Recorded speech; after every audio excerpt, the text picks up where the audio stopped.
Hello दोस्तों, कैसे हैं? उम्मीद है आप सब बहुत अच्छे से होंगे, सब खैरियत से होंगे, सब बढ़िया से होंगे।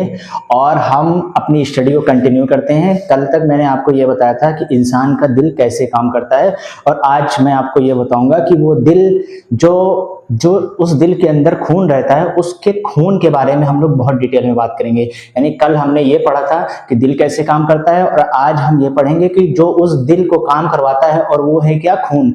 हम उस खून के बारे में बहुत डिटेल में बात करेंगे, ब्लड के बारे में बहुत डिटेल में बात करेंगे। जैसे कल मैंने आपको बताया था कि ऐसे नोड क्या होता है, आर्टिफिशियल ऐसे नोड को पेसमेकर कहते हैं, यानी कि जो दिल को झटका देता रहता है, दिल में इलेक्ट्रिसिटी लाइट पैदा करता रहता है, करंट पैदा करता रहता है। अगर दिल में करंट ऐसे नोड पैदा ना करे तो दिल मर जाएगा। वैसे कुछ ब्लड में भी है यार, और बहुत इजी वे में मैं आपको बताने वाला हूं। तो चलिए कंटिन्यू करते हैं, शुरुआत करते हैं। ब्लड के बारे में पढ़ने जा रहे हैं। ब्लड क्या है? एक नेचुरल कोलाइडल सॉल्यूशन है। इसका मतलब ये है, पहले नेचुरल तो आपको पता है कि जो प्राकृतिक हो, यानी कि जो कुदरती हो, यानी ब्लड तो कुदरती है ही, यानी कुदरत ने हमको दिया है, नेचर ने दिया है। लेकिन कोलाइडल सॉल्यूशन का मतलब क्या है? अभी के लिए आप ये समझ लीजिए, कोलाइडल सॉल्यूशन की असल में केमिस्ट्री में अलग डिफिनेशन होती है, लेकिन कोलाइडल सॉल्यूशन के लिए सिर्फ जानकारी के लिए ऐसे समझ लीजिए कि ऐसा कोई सॉल्यूशन, यानी ऐसा कोई मिक्सचर जो कि पानी में पूरी तरीके से घुले ना कुछ रह जाए, उसी को कोलाइडल कहते हैं। तो ब्लड एक कोलाइडल सॉल्यूशन है, यानी कि अगर ब्लड को मैं छानूंगा तो कुछ ना कुछ ऊपर रह जाएगा। बाकी अभी आप कहेंगे नहीं तो ब्लड तो छन जाता है, ब्लड के ऊपर तो कुछ नहीं रहता, नहीं रहता है। यानी अगर आप छन्नी में ब्लड को छानेंगे तो उसके ऊपर कुछ ना कुछ लेयर रह जाएगी, यानी कि वो कोलाइडल सॉल्यूशन है। यानी पूरी तरीके से मिक्सचर नहीं है, यानी एक ऐसा सॉल्यूशन है जिसको आप छानेंगे तो कुछ ना कुछ ऊपर रह जाएगा। ठीक है। कनेक्टिव टिश्यू है, यानी कि ब्लड जो है वो पूरी की पूरी बॉडी में हमारी पूरी बॉडी को आपस में कनेक्ट करता है। दिमाग में भी खून है, पैर के घुटने में भी खून है, पैर की उंगलियों में भी खून है, और ये क्या करता है? पूरी की पूरी बॉडी को आपस में कनेक्ट रखता है। और अगर ये ना हो तो हमारी बॉडी आपस में कनेक्ट नहीं होगी। और आपको पता है कि ये ब्लड ही ऐसी चीज है जो कि पूरी बॉडी को इकट्ठा करता है, जोड़ता है। ठीक है। उसके बाद में आते हैं पीएच वैल्यू। ब्लड की जो पीएच वैल्यू है वो 7.4 है, यानी कि बेसिक यानी नमकीन है। यानी कि 7.4 का मतलब है कि अगर इसके पीएच मान 7.4 है, तो अगर आप इसको खून को जो है वो इसको टेस्ट करेंगे तो आपको नमकीन जो है इसका टेस्ट नजर आएगा, यानी खून जो है वो नमकीन होता है। जो पुरुष होते हैं, जो मेल होते हैं, जैसे हम लोग हैं, हम लोगों के अंदर जो खून होता है वो होता है 5 से लेकर 6 लीटर। टोटल खून हमारी बॉडी में 5 से 6 होता है। लेकिन जो लड़कियां होती है, जो फीमेल्स रहती हैं, उनके अंदर 4.5 से 5 लीटर ही होता है, यानी उनके अंदर खून कम होता है। ठीक है। और बाकी आप समझदार है, ये खून कम होता है तो शायद वो कहीं से खून ले लेती हूँ, खून चूसती हूँ, ऐसी भी कुछ बातें कही जाती है ना। अब ब्लड फॉर्मेशन कैसे? ब्लड बनता कहाँ पे? तो ब्लड बनता है लीवर में, और कभी कभी, यानी कभी कभी लीवर में बनता है, लेकिन असल में रियल में बनता है बोन मैरो में। ये क्या मतलब है? देखिए, जब बच्चा बहुत छोटा रहता है, जब माँ के पेट में ही रहता है, बच्चा पैदा नहीं होता है, और ऐसा बच्चा जो कि अभी पैदा नहीं हुआ है उसको हम बेबी नहीं कह सकते साइंस की भाषा में, उसको हम कहते हैं एम्ब्रियो। एम्ब्रियो यानी कि अभी जो बेबी एम्ब्रियो बना हुआ है, माँ के पेट के अंदर है, तो उसकी बॉडी में भी तो खून बनेगा, लेकिन उसकी बॉडी में जो खून बनाएगा वो कौन बनाएगा? लीवर बनाएगा। लीवर बहुत इंपॉर्टेंट है हमारी बॉडी में, इसीलिए। तो जो छोटा बच्चा जो कि माँ के पेट में है, उसके अंदर खून बनाने का काम लीवर करता है। लेकिन ऐसा बच्चा जो कि दुनिया में आ चुका है और बड़ा हो चुका है, और जब तक कि वो मर नहीं जाता, जब से पैदा हुआ है और जब तक कि वो मर नहीं जाता, इस दौरान जो खून बनाएगा वो कौन बनाएगा? बोन मैरो बनाएगा। अब बोन मैरो क्या होता है? जो बोन होती है, जो हड्डी होती है, हड्डी के अंदर जो खोखलापन रहता है, जालीपन, उसके अंदर एक सुलसुल, एक लिक्विड जो है वो मौजूद रहता है, उसी को कहते हैं बोन मैरो। ठीक है। और वही बोन मैरो क्या बनाता है? असल में वो जो है वो व्हाइट कलर का होता है। अगर हम इसको देखेंगे तो व्हाइट कलर का होता है बोन मैरो, लेकिन वो खून का फॉर्मेशन करता है, वो ब्लड का फॉर्मेशन, ब्लड को बनाता है। ऐसे आप याद रखिएगा कि बोन मैरो जो है इंसानों में खून बनाता है, लेकिन वो बच्चा जो कि अभी पैदा नहीं हुआ है उसके अंदर खून बनाने का काम करेगा लीवर। आई होप ये भी आपको क्लियर है। ठीक है। नेक्स्ट पॉइंट देखते हैं, स्टोरेज। ब्लड स्टोर कहाँ होता है भाई? बन गया, बनने के बाद में स्टोर कहाँ पे होता है? बनाने का काम लीवर कर रहे हैं। छोटे से बच्चे जो कि भी पैदा नहीं हुआ है, ब्लड जो बड़ा बच्चा हो गया है, ऐसा बच्चा जो पैदा हो चुका है, उसके अंदर ब्लड बनने का जो प्रोसेस है वो कहाँ पे होगा, बोन मैरो में होगा। लेकिन स्टोर कहाँ पे होगा, ब्लड। तो कुछ लोग सोचते हैं कि दिल में स्टोर होता है, नहीं, गलत है। अगर दिल में खून रुक गया तो दिल को अटैक पड़ जाएगा, दिल फट जाएगा। दिल में कभी खून रुकता नहीं, और जिनका रुकता है वो चले जाते हैं, वो रुक ही जाते हैं, ऐसे समझ लीजिए। तो खून स्टोर कहाँ होता है, खून रुकता कहाँ पे बॉडी में, तो आप याद रखेंगे खून जो है स्टोर होता है स्प्लीन में, तिल्ली में। शायद आप लोग जानते होंगे तिल्ली क्या होती है, और बॉडी में रहती है, एक ऑर्गन रहता है बॉडी का, एक अंग रहता है, और इसी के अंदर जो है वो खून जो है वो स्टोर होता है। तो मैं अगर आपसे ये पूछूंगा कि ह्यूमन बॉडी में यानी इंसान के बदन में खून कहाँ पर स्टोर होता है, तो आप कहेंगे स्प्लीन। यहाँ पे स्प्लीन, स्प्लीन क्या है, ब्लड बैंक है, यानी एक ऐसी जगह जहाँ पर ब्लड जो है वो रखा जाता है बॉडी के अंदर, ठीक है। और कभी कभी ये जो स्प्लीन है ना, वो कब्रिस्तान का भी काम करता है। मैं आपको बताऊंगा किस केस में, जब कभी खून को मरना होता है तो खून कहाँ पे जाता है, स्प्लीन पे जाता है। यानी स्टोर भी हो रहा है, लीवर ने या बोन मैरो ने खून बना दिया तो स्टोर हो रहा है कहाँ पर, स्प्लीन में। लेकिन जब उसको मरना होगा फिर भी कहाँ पे होगा, वो भी स्प्लीन में ही जाएगा। स्प्लीन को आप समझ सकते हैं बेड, ठीक है। एक जैसे हमारी लाइफ में एक बेड होता है, जब हम कहीं पर स्टोर होना चाहते हैं, कहीं पर रुकना चाहते हैं तो बेड पे लेटते हैं, और जब हम मरना चाहते हैं तो लास्ट में भी बेड पे ही लेटते हैं। तो स्प्लीन ऐसे बेड काम कर रहा है, ट्रिक है, एग्जाम्पल है, याद रखिएगा, ठीक है। ग्रेवयार्ड भी मैंने आपको बता दिया, ठीक है। यानी कि कब्रिस्तान है किसका, ब्लड का, कौन, स्प्लीन यानी तिल्ली। कोलेस्ट्रॉल लेवल, आपने सुना होगा कोलेस्ट्रॉल बढ़ गया, कोलेस्ट्रॉल घट गया, ऐसा कुछ सुना होगा जिंदगी में किसी ना किसी। अक्सर करके वो लोग जो कि मोटे रहते हैं उनके अंदर कोलेस्ट्रॉल की मात्रा बढ़ जाती है, और जब बढ़ जाती है तो बहुत, मैं क्या बताऊं, उनको अटैक पड़ने की चांस ज्यादा हो जाते हैं। क्यों होता है, कोलेस्ट्रॉल होता क्या है, कोलेस्ट्रॉल कुछ नहीं है, अगर हम बहुत ज्यादा चिकनी तली भुनी चीज खाएंगे तो उसके अंदर एक होता है फैट, और वो फैट क्या करता है, हमारी नसों के अंदर, हमारे खून के अंदर मिल जाता है, और इससे क्या होता है, खून बहुत ज्यादा गाढ़ा हो जाता है, और खून गाढ़ा हो जाता है, खून चिपचिपा भी हो जाता है, जिससे खून फ्लो नहीं हो पाता है। तो क्या होता है, ज्यादा चांस रहते हैं कि वो इंसान जो है वो बीमारी की कैटेगरी में आ जाए, क्योंकि खून का काम क्या है, लगातार चलते रहना, पूरी बॉडी में टहलते रहना, दिल तक जाना। जो डीऑक्सीजनेटेड ब्लड है, जो गंदा खून है, वो दिल में जाता है। दिल क्या करता है, उसको साफ करके लंग से यानी कि फेफड़ों से ऑक्सीजन ले लेता है, फिर दोबारा दिल को देता है। दिल दोबारा उसी खून को जो कि अब पाक हो चुका है, प्योर हो चुका है, वो पूरे के पूरे बॉडी में बांट देता है। ये काम होता है। खून का काम कभी रुकना नहीं है। हाँ, स्टोर होता है, यानी कभी कभी खून स्टोर होता है, आपको पता भी है स्टोर होता है तो कहाँ होता है, तिल्ली में होता है, यानी स्प्लीन में होता है।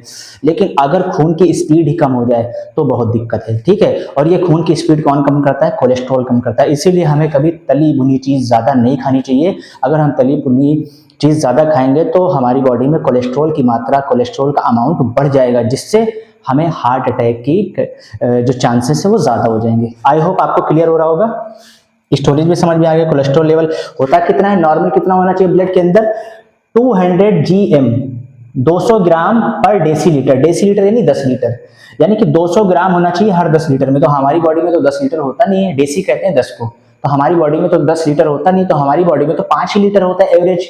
भाई देखा जाए, अगर मैंने बताया मेल के अंदर जो है यानी कि आदमी के अंदर 5 से 6 होता है, औरतों के अंदर 4.5 से 5 होता है। एवरेज निकाला जाए तो लगभग 5 के करीब जो है वो औरतों के और आदमियों के बीच के अंदर जो है वो लगभग 5 लीटर जो है वो खून रहता है बॉडी में एवरेज, आपको पता है। लेकिन यहाँ पर तो 10 लीटर की बात करी गई है, तो हम क्या करते हैं ना, साइंस की भाषा में डेसी लीटर लिखा गया है तो उनकी कैलकुलेशन अलग है, लेकिन हम इसको इजी कर लेते हैं ना। तो डेसी लीटर यानी 10 की तो बात नहीं करेंगे, 10 का आधा होता है 5, तो 200 का आधा कर लीजिए, कितना हो जाएगा, 100 हो जाएगा। यानी कि हर 5 लीटर में यानी हमारी बॉडी में कितना कोलेस्ट्रॉल लेवल होना चाहिए, तो आसान भाषा में समझने के लिए आप कहेंगे 100 ग्राम होना चाहिए, ठीक है। अब ये अभी मैंने बताया कि कोलेस्ट्रॉल क्या है, देखिए मैंने लिख रखा है, चिपचिपा मटेरियल होता है जो कि फैट होता है, यानी कि चर्बी होती है, जो कि हमारी बॉडी में जो है वो क्या होता है, जमने लगता है जाके। कोलेस्ट्रॉल लेवल इसीलिए 200 के ऊपर नहीं होना चाहिए, यानी कि 20 लीटर डेसी लीटर में 200 ग्राम ही होना चाहिए, यानी कि हर 20 लीटर में 200 ग्राम होना चाहिए, यानी कि हर 10 लीटर में कितना होना चाहिए, तो आप कहेंगे 100 ग्राम होना चाहिए। तो असल में हमारी बॉडी में 100 ग्राम ही होना चाहिए, ठीक है। हीमोग्लोबिन क्या होता है, तो कल मैंने आपको हीमो और ग्लोबिन को तोड़ के बताया था कि ये हीमोग्लोबिन होता क्या है। हीमो मीन्स होता है रेड, हीमो मीन्स क्या होता है, रेड होता है, और ग्लोबिन मीन्स होता है एनर्जी, यानी कि रेड कलर की एनर्जी। एनर्जी क्या है हमारी बॉडी में, भाई हर कुछ जो खाते हैं वो खून ही तो बनाता है ना, तो यहाँ पर जो एनर्जी है डायरेक्टली कहा गया है किसको, खून को। तो रेड खून यानी लाल खून, हीमोग्लोबिन के बारे में बताया गया है। हीमोग्लोबिन हमारी बॉडी में होता है, कभी ना कभी सुना होगा, जो बूढ़े लोग होते हैं या बीमार होते हैं उनके घरों में कहा जाता है कि भाई इनका हीमोग्लोबिन कम हो गया है या इनका बहुत कम हो गया है तो इनको ये इलाज करना चाहिए। ऐसा कभी ना कभी आई होप आपने सुना जरूर होगा। तो जो वही हीमोग्लोबिन की बात हो रही है, जो ब्लड का ही पार्ट है, खून का ही एक हिस्सा है, मेल के अंदर यानी आदमियों के अंदर कितना होता है, 14 ग्राम होता है डेसीलीटर पर डेसीलीटर। अब साइंस की भाषा में डेसीलीटर ही लिखा जा रहा है ना। और फीमेल में कितना होता है, 12 जीएम डेसीलीटर होता है। तो अगर आप ब्लड का चैप्टर मुझसे पढ़ लेंगे तो आई होप अगर जो खून की जांच होती है ना, वो बहुत अच्छे से आप अपने बगैर किसी डॉक्टर के आप खुद ही पढ़ लेंगे। अगर आप थोड़ा सा भी पढ़े लिखे हैं और मेरी क्लास को आप समझ पा रहे हैं तो आप जब भी खून की जो जांच होती है, टोटल जो है वो ब्लड काउंट जो होता है यानी बॉडी में जो खून की जांच होती है, उसको आप देख के खुद ही समझ सकते हैं और खुद ही आप समझ भी जाएंगे कि हमारे अंदर या किसी के अंदर ब्लड में क्या चीज़ की कमी है और उसको कैसे सही कराया जा सकता है। मैं आपको इलाज भी बताऊंगा कि हीमोग्लोबिन को कैसे बढ़ाया जाता है। और जो जैसे एक होती बीमारी जिसमें प्लेटलेट्स जो है वो कम हो जाती हैं। असल में हम लोग कहते हैं कि जो मियादी बुखार है, डेंगू, अक्सर करके जो डेंगू होता है उसमें प्लेटलेट्स बहुत घट जाती है, जिसको हम आम भाषा में कहते हैं प्लेटें घट गई। तो वो प्लेटें कैसे बढ़ सकती हैं और वो होता क्या है उसके बारे में भी हम बात करेंगे, सब मैंने लिख रखा है। ठीक है, तो हीमोग्लोबिन मेल में होता है 14 ग्राम, फीमेल में होता है 12 ग्राम। ठीक है, अब आते हैं दूसरी तरफ। ब्लड नमकीन होता है, मैंने आपको बताया, एक बार देख लेते हैं। कोलाइडल सॉल्यूशन है यानी पूरी तरीके से मिक्स नहीं है। कनेक्टिव टिश्यू है यानी कि पूरी बॉडी को कनेक्ट करता है। पूरी बॉडी में ब्लड का एक जाल है, पूरे बदन में, इंसान के बदन में जाल बिछा हुआ है और उस जाल में कौन सफर कर रहा है, ब्लड कर रहा है। और अगर ये ब्लड सफर करना बंद हो जाए तो इसका मतलब है कि दिल ने काम करना बंद कर दिया है, क्योंकि सफर कराने का काम कौन करवाता है, दिल ही तो करवाता है। कल मैंने आपसे बताया था कि पूरी बॉडी का गंदा खून लेके आता है कौन, एक नस जिसका नाम है वेना कावा। और वेना कावा किसके अंदर ढकेल देती है पूरे ब्लड को, तो आप कहेंगे कि हार्ट के अंदर, दिल के अंदर। और अब ये वेना कावा क्या करेगी, लेके जाएगी फेफड़ों के पास, गंदा खून को दे देगी ऑक्सीजन यानी हवा दे देगी। और वो ऑक्सीजन जैसे ही खून को मिलेगी, खून दोबारा से दिल में आएगा। यानी एक बार दिल में गया, फिर ऊपर फेफड़े में गया, फिर वापस दिल में आया, और अब दिल में आया है तो अब दिल से दोबारा से जाएगा कहां पर, पूरे बदन में। और जो नस लेके जाती है, मोटी सी नस जो कि दिल से पूरे बदन में साफ खून लेके जाती है, उस नस का नाम मैंने बताया था आयोर्टा कहते हैं। क्या कहते हैं, आयोर्टा। गंदा खून ला रही है वेना कावा, साफ खून लेके जा रही है आयोर्टा। ठीक है, तो मैंने उसको बहुत अच्छे से बताया था। हाँ, तो मैं ये बता रहा था कि जो ब्लड प्रेशर, बहुत से लोग को सुना होगा कि बीपी इनका घट गया या बढ़ गया। तो ब्लड प्रेशर क्या होता है मैं आपको बताऊं, कल ही मैंने आपको वैसे बताया हुआ है। ब्लड प्रेशर उसे कहते हैं जब जो नसें होती हैं, जिसका नाम क्या है, वेना कावा। वेना कावा के जरिए जो नसें खून लेके आती हैं दिल के अंदर, और वो खून कैसा होता है, नापाक रहता है, यानी कि वो इम्प्योर रहता है, वो गंदा रहता है। और वो खून जो लेके आती है, किस प्रेशर से लेके आती है, तो आप कहेंगे 80 Hg से लेके आती है, 80 Hg।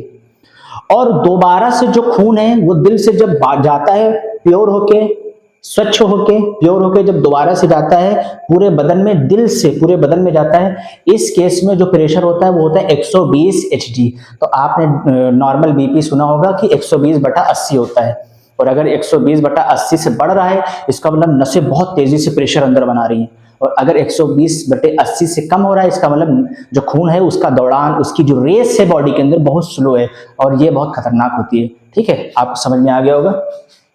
जो मरता हुआ आदमी है उसके अंदर ब्लड सबसे पहले जो है वो रुक जाता है, यानी खून जो है एकदम रुक जाता है। खून मैं आपको कैसे बताऊं, अगर कोई मरा हुआ आदमी है या ऐसा आदमी अगर कोई मरा हुआ है, उसको अगर हम काटेंगे या फॉर एग्जांपल कोई मरे हुए जानवर को काटेंगे तो उसके अंदर कोई प्रेशर नहीं होगा। लेकिन अगर जिंदा जानवर को हम काटेंगे तो उसमें बहुत प्रेशर होता है। आई होप आपने मुर्गे की दुकान पे देखा होगा, जो नॉन वेजिटेरियन है उन्होंने देखा होगा, जो मुर्गा है उसकी जब नस कटती है तो बहुत फव्वारे के साथ खून निकलता है। ठीक है, यानी कि वो कौन सा 120 Hg वाला है खून, यानी बहुत प्रेशर है उसके अंदर। ठीक है, और अगर कोई मुर्दा है तो उसके अंदर खून ट्रेवल ही नहीं कर रहा है, यानी अगर कोई ऐसी चीज जो कि नॉन लिविंग थिंग है या कोई ऐसी चीज जो कि डेड हो गई, मर गई है, उसके अंदर तो खून ट्रेवल ही नहीं कर रहा है, खून सफर ही नहीं कर रहा है, तो उसको आप कितना भी काटिए कोई प्रेशर के साथ खून नहीं निकलेगा, क्योंकि उसकी नसों में प्रेशर है ही नहीं। 120/80 की जगह उसके बाद है 0/0। अब जो खून है वो हमारी बॉडी में बढ़ रहा है, बहुत तेजी से चल रहा है। और जब ब्लड जो है वो बहुत तेजी से हमारी बॉडी के अंदर सफर करता है तो हमारी बॉडी में गर्माहट आती है, हीट आती है। गर्मी आती है। याद रखिएगा, बहुत से लोग ऐसे हैं जो कि बैठे हुए हैं तो उनको पसीना नहीं आता है, लेकिन अगर जैसे ही वो भागेंगे उनको पसीना आना शुरू हो जाएगा। यानी कि जब भागेंगे तो खून की रफ्तार भी तेज होगी, यानी बीपी तेज होगा। जब बीपी तेज होगा तो उनके अंदर हीट बढ़ने लगेगा। जितना तेज खून का दौड़ान उतनी तेज हीट बढ़ेगी। आगे समझ में? ब्लड जो है वो सर्कुलेशन करता है। अच्छा हाँ, ये सब जो मैं बातें बता रहा हूँ इन सब के बारे में सबसे पहले बताया था किसने? William Harvey. ये एक यूरोप के साइंटिस्ट थे, इन्होंने सबसे पहले बताया था कि ये ब्लड जो है वो कनेक्टिव टिश्यू है, यानी पूरी बॉडी को कनेक्ट करता है, पूरी बॉडी का खून लाता है दिल के पास, दिल से पूरी बॉडी में दोबारा से भेजता है। ये सारी की सारी बातें जो है वो किसने बताया था? विलियम हार्वे ने बताया था, जो कि यूरोप के रहने वाले थे। यूरोप यानी कि ऐसी कंट्री सुना होगा, 28 कंट्री हैं यूरोप में, और उन्हीं मैं आपको कैसे बताऊं, यूरोप में आता है इंग्लैंड, यूरोप में आता है फ्रांस आता है, जर्मनी आता है, ऑस्ट्रिया आता है, हंगरी आता है। ये सारे के सारे देश जो है वो यूरोप में आते हैं। तो उन्हीं में से एक देश के रहने वाले विलियम हार्वे थे। अब ब्लड का काम क्या होता है? ब्लड वर्क समझ लेते हैं। ब्लड का काम है ट्रांसपोर्ट करना न्यूट्रिएंट्स को, यानी कि हमारी बॉडी में जो भी हमने खाया है, खाने के बाद में जो एनर्जी हमको मिली है। आपको पता होगा कि हमारी बॉडी का संपूर्ण पाचन, कंप्लीट डाइजेशन कहाँ पे होता है? कंप्लीट डाइजेशन होता है स्मॉल इंटेस्टाइन में। तो इस जो स्मॉल इंटेस्टाइन में कंप्लीट डाइजेशन हुआ है, वहां से एनर्जी लेने का काम कौन करता है? ब्लड करता है। तो ब्लड क्या है? ट्रांसपोर्ट करता है न्यूट्रिएंट्स को, गैस को एक्सचेंज करता है। पूरे बदन से जो भी इम्प्योर ब्लड होगा, यानी एक ऐसा ब्लड होगा जिसके पास ऑक्सीजन नहीं होगी, तो ऑक्सीजन नहीं होगी तो कौन सी गैस होगी? कार्बन डाइऑक्साइड होगी। यानी एक ऐसा खून जो कि ब्लड पूरी बॉडी से लेके आ रहा है, उठा के लेके आ रहा है, और वो खून के अंदर ऑक्सीजन नहीं है, उसके अंदर क्या है? कार्बन डाइऑक्साइड ला के दे रहा है। किसको दे रहा है? दिल को दे रहा है। दिल लेके जा रहा है, किसको दे रहा है? फेफड़ा को दे रहा है। फेफड़ा क्या कर रहा है? कार्बन डाइऑक्साइड को निकाल दे रहा है और ऑक्सीजन को मिक्स कर दे रहा है ब्लड के अंदर, खून के अंदर। अब दोबारा से जो फेफड़ा है वो किसको दे देगा खून? वापस दिल को। और दिल क्या करेगा? प्रेशर के साथ में दोबारा से बॉडी के अलग अलग कोने में फैला देगा। कौन सी नस के जरिए? तो आप कहेंगे आयोटा के जरिए, ठीक है। और जो खून लाएगा, जो खून नस लेके आएगी, उस नस का क्या है? यानी कि वो पूरी बॉडी से हार्ट के अंदर जो नस लेके आ रही है, उस नस का नाम क्या है? तो उस नस का नाम है वेना कावा, ठीक है। तो ब्लड का वर्क ट्रांसपोर्ट करता है न्यूट्रिएंट्स को, ऑक्सीजन को मिलाता है और कार्बन डाइऑक्साइड को निकालता है। क्लीननेस, हमारी बॉडी में जितनी भी गंदगी होती है खून के अंदर, पानी हमने पी लिया है, ये जो खाना वगैरह हमने खा लिया उसमें बहुत सारी गंदगी रहती है। एक तो गंदगी डायरेक्ट हम लेटरिन में निकाल देते हैं, लेकिन दूसरी गंदगी ऐसी रहती है जो कि न्यूट्रिएंट्स के अंदर मिक्स रहती है। गंदगी जितनी भी बॉडी है, मान लीजिए हमारी बॉडी में कुछ कट पिट गया, कुछ जम्स चला गया, वो जम्स जो है हमारे लेटरिन के रास्ते नहीं निकल पाया, अब उसको ब्लड कैच कर लेगा और ब्लड उसको पकड़ के लेके जाएगा किसको? किडनी के पास। और किडनी के पास जैसे जाएगा, किडनी जो है वो क्या कर लेगी?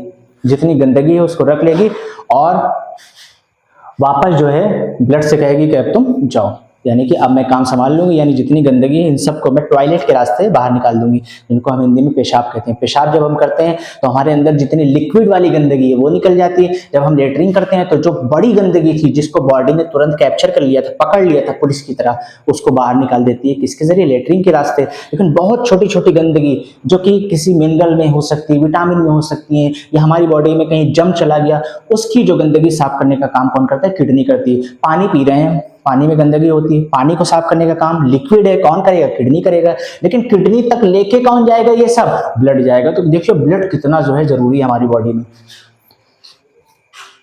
अब किडनी जो है वो क्या करती है? खून को साफ करती है, गंदगी को जो है वो निकाल देती है, गंदगी को अपने पास रख लेती है और जो है ब्लड से कहती है कि अब तुम यहाँ से जाओ और जाओ अपना दूसरा काम करो, दूसरी गंदगी जो है पकड़ के लेके आओ। तो किडनी जो है वो क्या है? एक जिले का एसपी है, एक कप्तान है, और जो ब्लड है वो क्या है? छोटे छोटे सिपाही हैं। और ये जो गंदगी है, यानी कहने का मतलब जितने भी मुजरिम हैं उनको पकड़ के जो सिपाही हैं ला के दे रहे हैं किसको? एसपी को। और एसपी जो है इनसे काम करवा रहे हैं, यानी ब्लड से काम करवा रहा है कौन? किडनी करवा रहे हैं, ठीक है। आई होप आपको समझ में आया थोड़ा सा। डायलिसिस प्रोसेस करता है। डायलिसिस प्रोसेस का मतलब है साफ सफाई का प्रोसेस। साफ सफाई के प्रोसेस को कहते हैं डायलिसिस प्रोसेस। भाई बायोलॉजी की अलग अलग एक टेक्निकल टर्म्स होती है ना, मतलब उसमें हमें याद करना ही पड़ेगा। हम यहाँ पर क्लीननेस भी लिख सकते थे, लेकिन बायोलॉजी पढ़ रहे हैं तो यहाँ पर हमें डायलिसिस लिखना जरूरी है, ठीक है। बहुत से लोग ऐसे होते हैं, जैसे कि मैं एग्जांपल दूं, शायद ही कोई ना जानता होगा प्रेमानंद महाराज को, जिनकी दोनों किडनी बेकार हैं। तो उनको क्या है, हर महीने या हर 15 दिन पे उनको जो है वो ये डायलिसिस करवाने जाना पड़ता है। यानी अपने जितनी भी बॉडी की गंदगी है ब्लड में, उस ब्लड को वो क्या करते हैं, एक मशीन में डालते हैं, मशीन साफ करती है और साफ करने के बाद दोबारा जो मशीन है साफ करने के बाद में बदन में डाल देती है खून को। तो इस प्रोसेस को, साफ सफाई के प्रोसेस को कहते हैं डायलिसिस प्रोसेस ऑफ किडनी। हमारे अंदर किडनी कर देती है, लेकिन जिनके अंदर किडनी नहीं है, बेकार है, उनके अंदर कौन करती है, एक मशीन होती है जिसका नाम है डायलिसिस मशीन। समझ में आ गया होगा, जैसे प्रेमानंद महाराज हैं, अब वो डायलिसिस जाके करवाते हैं, ठीक है, क्योंकि उनकी किडनी सही नहीं है। अब आते हैं ब्लड पे। ब्लड को और डिटेल में थोड़ा समझते हैं। ब्लड जो है वो दो हिस्सों से बना रहता है, ठीक है। ब्लड के अंदर सबसे ज्यादा जो है प्लाज्मा होता है। ब्लड जो लिक्विड पार्ट है ब्लड का, यानी कि जो ब्लड ऐसा है जो बहता है, बहता इसलिए है क्योंकि वो क्या है, लिक्विड है। तो लिक्विड पानी जैसा जो ब्लड के अंदर रहता है उसको कहते हैं प्लाज्मा। जो पानी जैसा रहता है ब्लड में, जिसकी वजह से ब्लड बहता है, ब्लड जो है वो पानी की तरह दिखाई देता है, एकदम बोले तो पानी की शेप में रहता है, लिक्विड रहता है, तरल रहता है। वो इसलिए रहता है क्योंकि इसके अंदर क्या है, प्लाज्मा। और प्लाज्मा कितना है टोटल ब्लड का, 60% है। तो 40% में क्या है, 40% में कॉर्पसेल्स यानी सेल है। यानी ब्लड के अंदर जो ब्लड को ब्लड बनाती है वो कितनी है, सिर्फ 40%। 60% तो पानी मिला हुआ है, ठीक है। अब प्लाज्मा में क्या है, फाइब्रोनोजेन, अभी इनको हम बाद में बताएंगे, और प्रोथ्रोम्बिन, इनको भी हम बात बताएं। यानी फाइब्रोजेन और दूसरा है प्रोथ्रोम्बिन, इनको हम अभी डिटेल में अलग से बात करेंगे। अभी हम समझते हैं जो सेल होती हैं वो सिर्फ 40% होती हैं। 40% में भी अब ये जो सेल है ना, इन सेल को हमने 3 भागों में बांटा, तो तीनों भागों में सेल है। अब सेल के अलग अलग डिवीजन है, यानी हम बहुत डिटेल में जा रहे हैं। पहला डिवीजन जो सेल का है वो कौन है, उसको कहते हैं आरबीसी, रेड ब्लड सेल। दूसरे को कहते हैं डब्ल्यूबीसी, कौन सा, व्हाइट ब्लड सेल। और तीसरा होता है प्लेटलेट्स। अरे वही प्लेटलेट जो डेंगू में घट जाती है, ठीक है, अभी मैं इसका इलाज भी बताऊंगा। आरबीसी क्या होता है, खून को लाल करता है। रेड ब्लड सेल होता है, यानी कि अगर मैं कहूँ तो प्लाज्मा तो पानी है, पानी तो कलरलेस होता है या सफेद होता है, मतलब आम भाषा में तो हम कहते हैं इस पानी का कोई कलर नहीं होता है, लेकिन फिर भी कुछ लोग कहते हैं पानी सफेद होता है। जैसे मैं एग्जांपल दिखाऊं, ये देखिए, इसके अंदर पानी भरा हुआ है, ठीक है, तो ये किस कलर का है, ये मैं कहूंगा ये ट्रांसपेरेंट है, यानी ये इसका कोई कलर नहीं है, या तो मैं इसको व्हाइट कह दूंगा। लेकिन प्लाज्मा तो पानी है और प्लाज्मा 60% है, तो खून जो है वो ट्रांसपेरेंट होना चाहिए। खून लाल क्यों है, तो खून लाल इसलिए है क्योंकि इसके अंदर क्या है, आरबीसी, रेड ब्लड सेल। और ये कितना होते हैं, इन तीनों में सबसे ज्यादा आरबीसी होती है 95%, यानी कि ये 40% है भाई, ये 60% है, ये कितना है, ये 40% है, ये 40% है। अब इस 40% को 100% माना गया, और इसमें भी सबसे ज्यादा क्या है, आरबीसी है। और आरबीसी रेड ब्लड सेल है, इसीलिए खून क्या होता है, हमारा लाल दिखता है, ठीक है। दूसरे नंबर पे डब्ल्यूबीसी, व्हाइट ब्लड सेल, ये किस तरह के, ये किस कलर के होते हैं, तो ये सफेद कलर के होते हैं, नाम से ही हमें पता चल रहा है डब्ल्यूबीसी। तीसरा है प्लेटलेट्स, प्लेटलेट्स यानी कि प्लेटें, जो हिंदी में हम लोग कहते हैं अपने घर वाली लैंग्वेज में, प्लेटें। तीसरा मतलब पहला क्या है, आरबीसी, डब्ल्यूबीसी, प्लेटलेट्स। अब आते हैं यूथ्रोसाइट। अब आरबीसी का जो साइंटिफिक नेम है वो कौन सा है, यूथ्रोसाइट है, ठीक है, यूथ्रोसाइट। अभी मैंने आपसे बताया था ना कि किडनी की साफ सफाई वाला प्रोसेस साइंटिफिक भाषा में कहते हैं डायलिसिस। वैसे आरबीसी का तो कॉमन नाम हो गया, लेकिन इसका साइंटिफिक नाम क्या है, तो हम ये कहेंगे यूथ्रोसाइट। इसी तरह से डब्ल्यूबीसी का जो साइंटिफिक नाम है वो क्या है, ल्यूकोसाइट। और प्लेटलेट्स का जो है वो जो साइंटिफिक नेम है वो है थ्रोम्बोसाइट। तो हमने क्या बताया, यूथ्रोसाइट, ल्यूकोसाइट और थ्रोम्बोसाइट, ठीक है। जो आरबीसी रहती हैं वो एक इंसान में, नॉर्मल इंसान में 50 लाख होती हैं। कितनी, 50 लाख आरबीसी होती हैं। दूसरे नंबर पे डब्ल्यूबीसी, डब्ल्यूबीसी एक नॉर्मल इंसान में सिर्फ 10,000 होती हैं। तीसरे नंबर है प्लेटलेट्स, प्लेटलेट्स जो है वो कितनी होती हैं, 2 लाख होती हैं। और जब डेंगू होता है तो वो 2 लाख वाले जो प्लेटलेट है ना, वो 40,000 बचती हैं, 10,000 बचती हैं, 20,000 बचती हैं, और 10,000 से अगर नीचे आ गए ना तो इंसान मर जाता है। मैं बताऊंगा प्लेटलेट का काम क्या रहता है, क्यों 10,000 होने पे इंसान मर ही जाता है, मैं बताऊंगा। तो आरबीसी का नाम यूथ्रोसाइट, 50 लाख होती हैं। और इनका शेप कैसा होता है, राउंड होता है, गोल गोल होता है, गोल गोल होता है, लेकिन बीच में जो है वो चपटा रहता है। मैं आपको कैसे बताऊं, जैसे होता नहीं कि है तो गोल गोल, लेकिन बीच में चपटी है वो, ठीक है। तो इसका शेप इस तरह से रहता है, राउंड कलर का, किसका, आरबीसी का। और जितना हम ऊंचाई पे जाएंगे उतना आरबीसी जो है वो बढ़ेगी। यानी कि कहने का मतलब है कि जैसे अभी हम लोग जमीन पे रह रहे हैं, नॉर्मल जमीन पे, तो हमारे अंदर आरबीसी कितनी है, 50 लाख है। लेकिन अगर हम पहाड़ों पे जाके रहेंगे, यानी हम जमीन से ऊंचाई पे रह रहे हैं, तो जितना ज्यादा हम ऊंचे जाएंगे तो उतना ज्यादा आरबीसी बढ़ेंगे। इसकी ट्रिक बड़ी इजी है, जितना ऊंचे जाएंगे यानी जितना ऊपर बढ़ेंगे उतना आरबीसी भी बढ़ेंगी। तो बढ़ना बढ़ना तो याद रखिएगा। पहाड़ियों के अंदर जो पहाड़ी लोग होते हैं उनके अंदर आरबीसी बहुत होती है, इसीलिए उनका चेहरा क्या होता है, लाल लाल होता है, रेड रेड होता है, इसलिए क्योंकि उनके अंदर आरबीसी बहुत है। भाई 50 लाख की जगह क्या पता उनके अंदर 60 लाख, तो 1 लाख एक्स्ट्रा है, तो 1 लाख का तो फर्क तो दिख ही जाएगा ना बॉडी में, तो बॉडी लाल लाल रहती है। समझ में आ गया ना। 50 लाख हमारी बॉडी में होती हैं, गोल होती हैं, जितना हम ऊपर जाएंगे उतना ज्यादा जो है आरबीसी भी ऊपर जाएंगे यानी बढ़ेंगे। तीसरा है लाइसोसोम नहीं होता है इनके अंदर। अब लाइसोसोम क्या होता है मैं आपसे पूछूं, तो लाइसोसोम जो कि सेल की गंदगी को खाता है, यानी कोई भी जो हमारी बॉडी के अंदर सेल होता है उसकी गंदगी को खाने का काम कौन करता है, लाइसोसोम करता है। लेकिन आरबीसी के पास तो है ही नहीं गंदगी खाने वाला सिस्टम, लाइसोसोम ही नहीं है। जब लाइसोसोम नहीं तो इसकी गंदगी को कौन खाएगा, यानी कि जब ये मर जाएगा तो इसको कौन खाएगा। तो मैंने आपसे पहले बताया ना, स्प्लीन।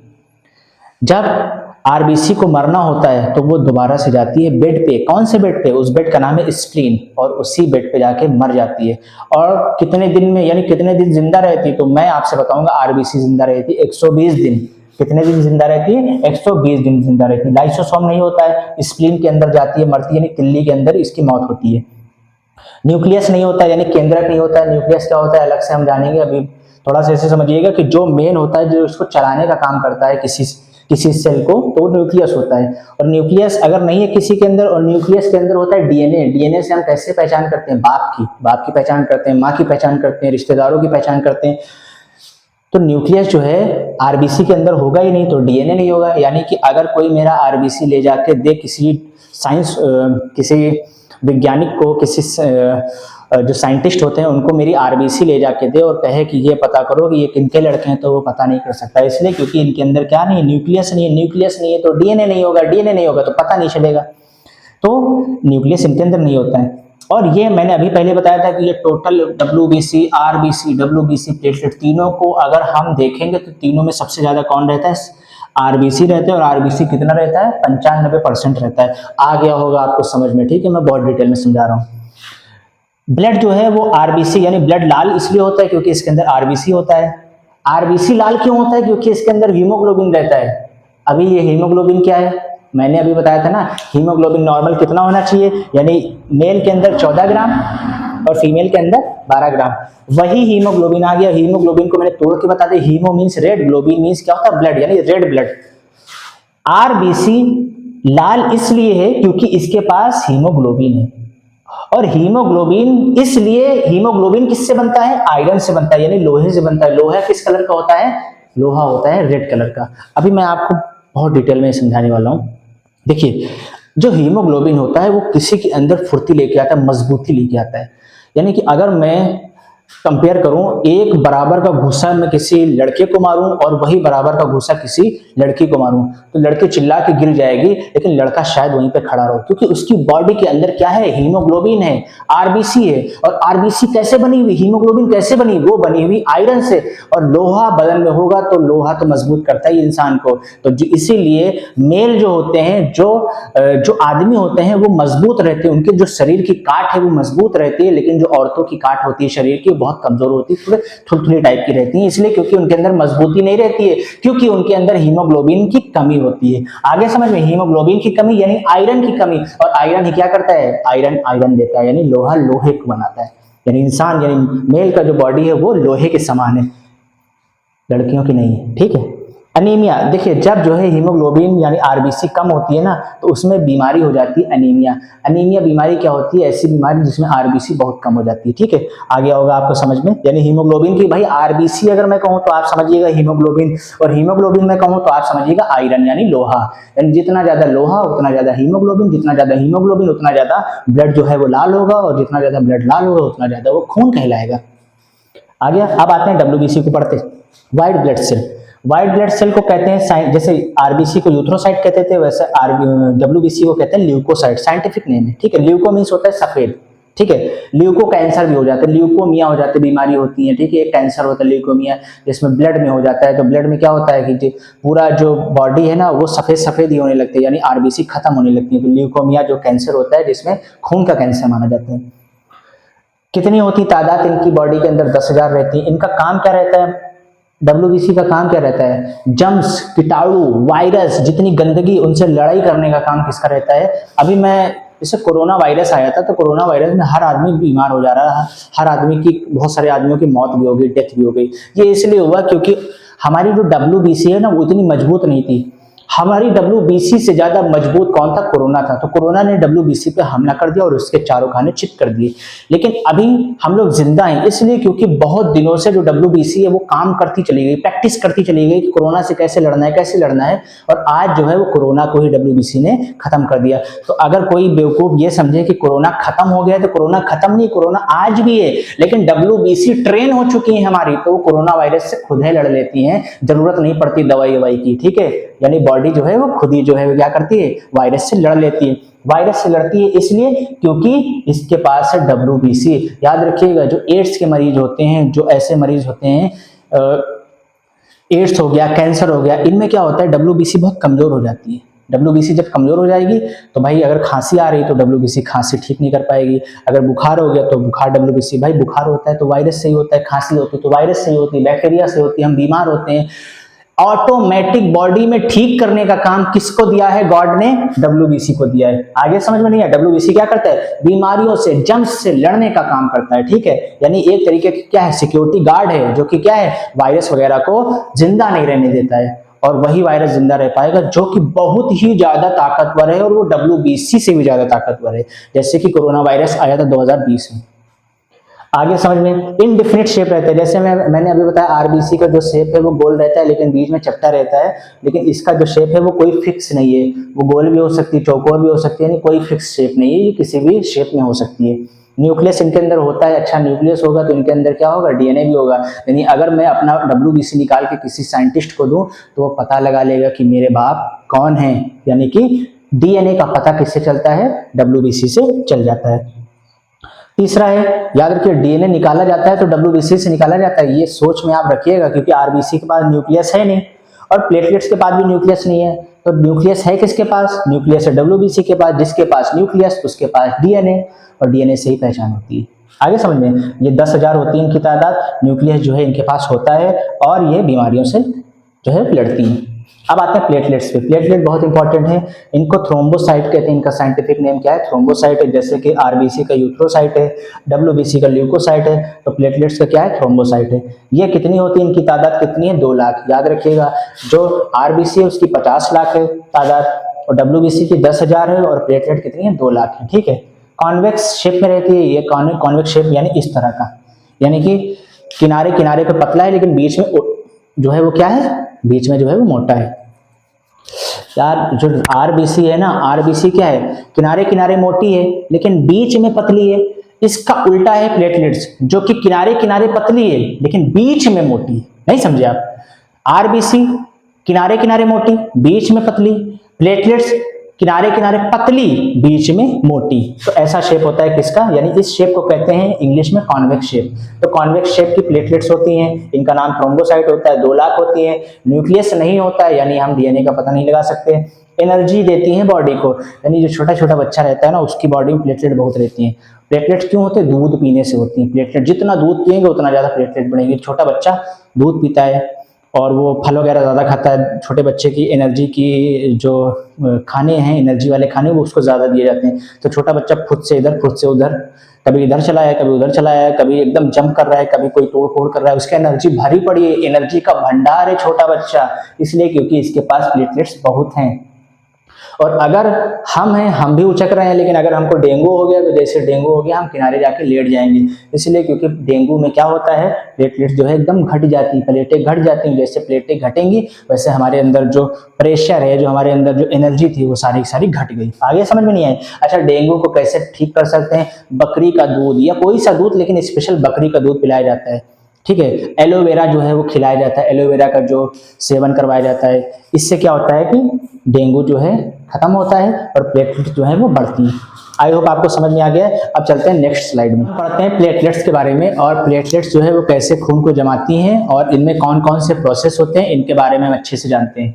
तो जो प्लेटलेट्स खून जमाने का जो प्रोसेस होता है उसको हम साइंस में कहते हैं कैस्केडिंग प्रोसेस। और ये लगभग खून जब तक, ऐसे आपको पता होगा जैसे हम क्या कर लिए, हमने अपनी नस काट लिए या हमारी कहीं चोट लग गई, तो चोट लगते ही खून बाहर आने लगता है और फिर थोड़ी देर के बाद में खून जम जाता है। तो वो जमता इसलिए क्योंकि प्लेटलेट्स जो है वो क्या कर रही हैं, खून को जमा रही हैं। अच्छा, प्लेटलेट जो है वो खून को जमाती हैं इसलिए क्योंकि प्लेटलेट्स के पास कौन सी विटामिन है, विटामिन के। याद रखिएगा, विटामिन के जो है वो खून को जमाता है। याद रखिएगा, विटामिन के जो है वो खून को जमाता है। प्रोसेस कौन सा है खून जमने वाला, कैस्केडिंग प्रोसेस साइंस में कहते हैं। लगभग चोट लगने के बाद में या नस कटने के बाद में 4 मिनट के अंदर अंदर ये प्रोसेस पूरा कंप्लीट हो जाता है। यानी कि अगर मैंने अभी अपनी नस काट ली तो 4 मिनट के अंदर खून जम जाएगा। यानी 4 मिनट से ज्यादा नहीं लगेंगे, मिनिमम या मैक्सिमम एवरेज अगर देखा जाए तो 4 मिनट्स ही होता है। ठीक है, खून जम चुका है हमारा, लेकिन जमा क्यों, इसलिए क्योंकि खून के अंदर क्या है, विटामिन के। विटामिन के की वजह से खून जमता है। याद रखिएगा, विटामिन के की वजह से खून जमता है। अच्छा, इस खून जमने में जो प्रोसेस होते हैं वो कौन कौन से होते हैं। अब आपको पता होगा जो प्लेटलेट्स हैं वही जमाते हैं खून, तो इनका नाम क्या है, थ्रोम्बोसाइट। जब जैसे ही खून जो है बाहर आता है, यानी प्लेटलेट्स बाहर आती हैं, यानी कि बॉडी के बाहर जैसे हवा के कांटेक्ट में आती है, यानी जब कट जाता है तो कट जाने के बाद में क्या है कि वो खून जो है हवा में आएगा। हवा में आएगा, जैसे हवा में आएगा खून, वैसे वो खून बन जाएगा क्या, थ्रोम्बोब्लास्टिन। यानी कि सबसे पहले जब चोट लगती है या खून बाहर आता है तो कौन एक्टिवेट हो जाता है, तो आप कहेंगे थ्रोम्बोब्लास्टिन एक्टिवेट हो जाता है। थ्रोम्बोब्लास्टिन किसका पार्ट है, प्लेटलेट्स का पार्ट है, प्लेटे का पार्ट है, जिसे हिंदी में कहते हैं प्लेटे। तो प्लेटलेट्स का पार्ट क्या है, थ्रोम्बोब्लास्टिन। कब एक्टिव हुआ, जब हमारे खून हवा के कांटेक्ट में आया, जब कटा बाहर निकला हवा के कांटेक्ट में आया, कौन एक्टिव हो गया, थ्रोम्बोब्लास्टिन एकदम से एक्टिव हो गया। अब ये थ्रोम्बोब्लास्टिन क्या करेगा, थ्रोम्बोब्लास्टिन दूसरे प्रोसेस में जाएगा, किसको बुलाएगा, कैल्शियम को बुलाएगा। थ्रोम्बोब्लास्टिन एक्टिव हो गया, अब वो जाएगा किसके पास, कैल्शियम के पास जाएगा और कैल्शियम को बुलाएगा। और जैसे कैल्शियम प्लस थ्रोम्बोब्लास्टिन मिलेंगे, अब इसको यही थ्रोम्बोब्लास्टिन अब कहलाने लगेगा क्या, प्रोथ्रोम्बिन। और प्रोथ्रोम्बिन जैसे बनेगा, लेकिन ये बड़ा सुस्त होता है, बहुत इनएक्टिव रहता है, बहुत लेजी रहता है। जैसे ही ये थोड़ी देर के बाद में, पहले जैसे इंसान होता नहीं है कि सो रहा होता है और सोने के बाद में उसको जब जगाओ तो थोड़ी देर तक ऐसे उंघाता है, उंघाने के बाद में थोड़ी देर के बाद में एक्टिव होता है। तो जब तक प्रोथ्रोम्बिन, यानी कि मैं ये बताना चाह रहा हूं थ्रोम्बोब्लास्टिन बन चुका है, थ्रोम्बोब्लास्टिन कैल्शियम को लेगा, कैल्शियम बनाएगा प्रोथ्रोम्बिन। प्रोथ्रोम्बिन जब कैल्शियम बनाएगा तो कैल्शियम जो प्रोथ्रोम्बिन बनाएगा बहुत इनएक्टिव होगा। थोड़ी देर के बाद में जब एक्टिव होगा वो, तो उसको कहेंगे हम थ्रोम्बिन। इनएक्टिव था तो प्रोथ्रोम्बिन, एक्टिव है तो थ्रोम्बिन। आगे समझ में नहीं आया, अब एक्टिव हो चुका है थ्रोम्बिन। अब थ्रोम्बिन को दोबारा देखते हैं। थ्रोम्बिन अब जो एक्टिव हुआ है वो जाएगा फाइब्रोनोजन के पास में, और इन दोनों हो जाएंगे साथ। ये दोनों जैसे साथ हुए, साथ मिलके बनाएंगे फाइब्रिन।